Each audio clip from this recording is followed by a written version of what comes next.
मुझे याद है माँ कहती है, बचपन में मैं बहुत जिद्दी थी। जिस चीज़ को लेने की जिद ठान लेती उसे लेकर ही रहती थी। हर रोज़ नई नई शैतानियाँ और हंसी मजाक करना मुझे अच्छा लगता था।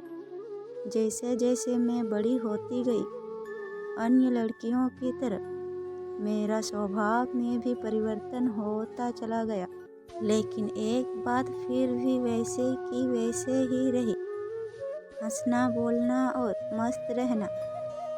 माँ समझाती, रितु अब तो बड़ी हो रही है, थोड़ा गंभीर रहना भी सीख। उम्र के हिसाब से परिवर्तन अच्छी लगती है, हर समय बोझिल परिवर्तन ओढ़े रखने से क्या फ़ायदा। मैं कह रही हूँ। माँ समझाने की कोशिश करती तो मैं उसकी बात को बीच में ही टाल कर अपना पक्ष रखती। माँ मुझे सीरियस लो बिल्कुल अच्छी नहीं लगती। पानी नहीं आया तो परेशान, काम वाली नहीं आई तो मुंह लटका लेना, किसी ने कुछ कह दिया तो मुंह फुला लिया। अरे भाई, कोई जहाज डूब गया क्या? ये सब बातें तो जीवन का एक हिस्सा है। माँ निरंतर हो जाती है। इत्तेफाक से अविनाश भी ऐसा नहीं थे। उसने मिलने के बाद माँ ने उनका परिचय मुझसे करवाया था। लड़का बहुत सीधा साधा है, अच्छी नौकरी में भी है। इस परिवार को मैंने मीटिंग फिक्स कर दी है। घर में युद्ध स्तर पर तैयारी शुरू हो गई। मम्मी पापा किसी भी कीमत पर ये रिश्ता हाथ से निकलने देना नहीं चाहते थे। सच पूछा जाए तो मैं भी मन ही मन खुश थी। एक दिन पहले पार्लर जाकर मैंने फेशियल, पेडिक्योर, मैनिक्योर करवा लिया। साड़ी भी पार्लर की ब्यूटिशियन ने ही पहना दी। घर आकर खुद को आईने में निहारी तो मैं खुद ही मधु हो गई। अविनाश जब आया तो उन्होंने मुश्किल से मुझसे एक दो ही वाक्य की बात की। गंभीर और साधा हुआ व्यक्ति। अविनाश को मुझ में क्या अच्छा लगा ये तो मैं नहीं जानती, लेकिन मुझे उनकी शालीनता बेहद पसंद आई। अपनी हम उम्र सहेलियों की बातें सुनकर मुझे ऐसा लग रहा था कि अविनाश मुझसे फ़ोन पर बातें करेंगे, मुझसे मिलना चाहेंगे, लेकिन ऐसा कुछ भी नहीं हुआ। सभी शादी की तैयारी में व्यस्त थे। शायद अविनाश भी व्यस्त होंगे या ऑफिस का कोई ज़रूरी काम होगा। ये सोचकर मैं शांत रही। फिर शादी की शुभ घड़ी भी आ गई। दोनों पक्ष ने बड़ा उत्साह दिखाया और मैं अविनाश की पत्नी बनकर ससुराल आ गई। पहली रात के मादक क्षणों में बातों की ज़रूरत कहाँ होती है। मैं तन मन से अविनाश के प्रति समर्पित हो गई। ससुराल में भी सभी का स्वभाव अपना तत्व पर भरा था। हैरानी तब हुई जब पगफेरे के लिए मैं मायके आई तो उन्होंने ना फ़ोन पर मुझसे बात की, ना ही मेरे जल्दी लौटने की इच्छा जताई। मैंने फ़ोन मिलाया तो भी उन्होंने सिर्फ हाँ हूँ में जवाब देकर अपनी तरफ से बात को वहीं समाप्त कर दिया। मैंने सोचा समय के साथ सब ठीक हो जाएगा।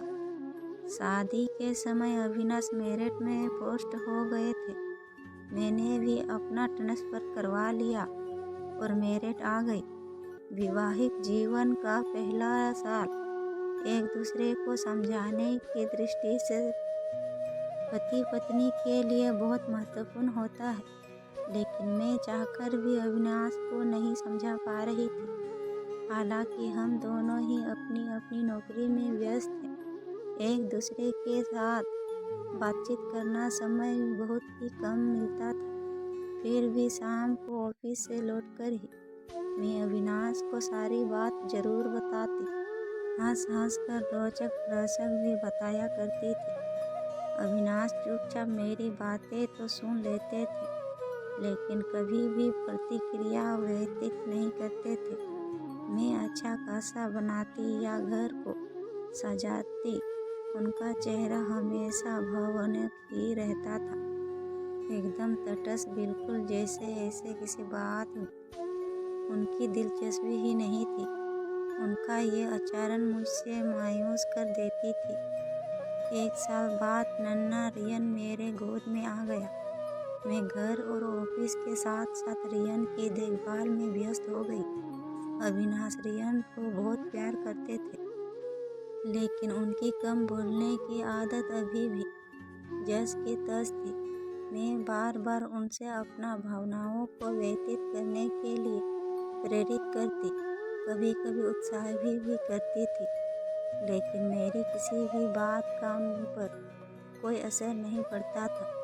जैसे जैसे रियन बड़ा होता गया, परिवार का वातावरण शांत सा रहने लगा। ना हंसना, ना मजाक, ना कोई बातचीत। अविनाश चुपचाप बैठ कुछ पढ़ते रहते या ऑफिस का काम करते रहते। रियन को स्कूल भेजकर मैं भी अपना काम करती रहती। वैसे भी अविनाश को बात करना पसंद नहीं था, ना ही वो घूमने फिरने के शौक थे।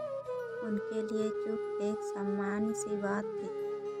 पर ऐसे खामोश और ठंडी जिंदगी से अब मैं परेशान होने लगी थी। सबसे ज़्यादा इस बात से भी डरती थी कि कहीं रियन की अपने पिता के तरह ही खामोश ना रहने लगे। बच्चों के व्यतीत पर घर के वातावरण और परिवेश का असर पड़ता ही है। अविनाश की तो नींव गई, कहीं रियन की पत्नी को रियन का घर और खामोश बने रहने वाला स्वभाव नहीं भाया तो।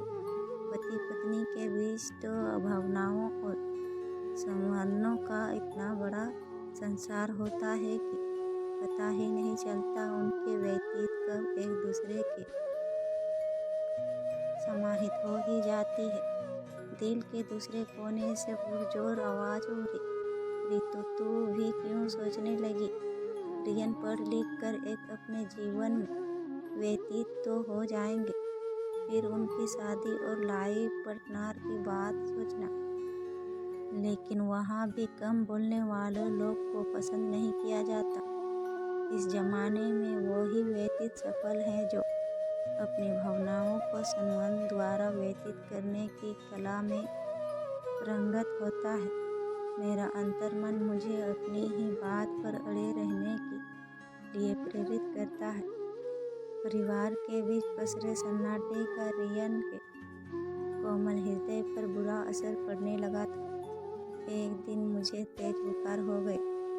अविनाश ने रियन को स्कूल भेज दिया, फिर मुझे डॉक्टर के पास ले गए। घर आकर दवा और पानी साइड स्टूल पर रखकर बोले, रितु तुम दवा खाकर आराम करो, मैं ऑफिस जा रहा हूँ। मैंने उन्हें रोकने की कोशिश की तो बोले, जरूरी काम है, मुझे जाना ही पड़ेगा। अपनी सारी जिम्मेदारियां निभाकर अविनाश ऑफिस चले गए। मन दुखी हो गया, अपनी विवश पर रोना भी आया। अपनी सहेलियों और परिचितों के कितने उदाहरण मन मस्तिष्क पर उभरने लगे।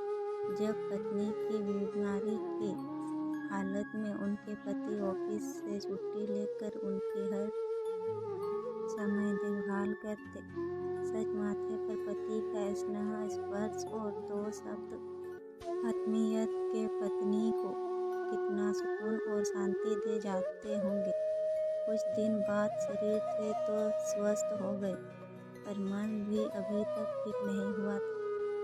इतने उबाऊ और भावहीन इंसान के साथ जीवन जीना का क्या मतलब है? मेरे मन में बार बार ये सवाल उठने लगा। धीरे धीरे मेरी नजरें चिढ़ और नफरत में बढ़ने लगी। मैंने हमेशा के लिए मायके जाने का निश्चय कर लिया। सोचा शायद अविनाश रोक ले, लेकिन अविनाश कुछ नहीं बोले, बस चुपचाप मुझे निहारते रहे। मैं आपसे बाहर हो गई, पीहल जाने का मेरा निश्चय और भी पक्का हो गया।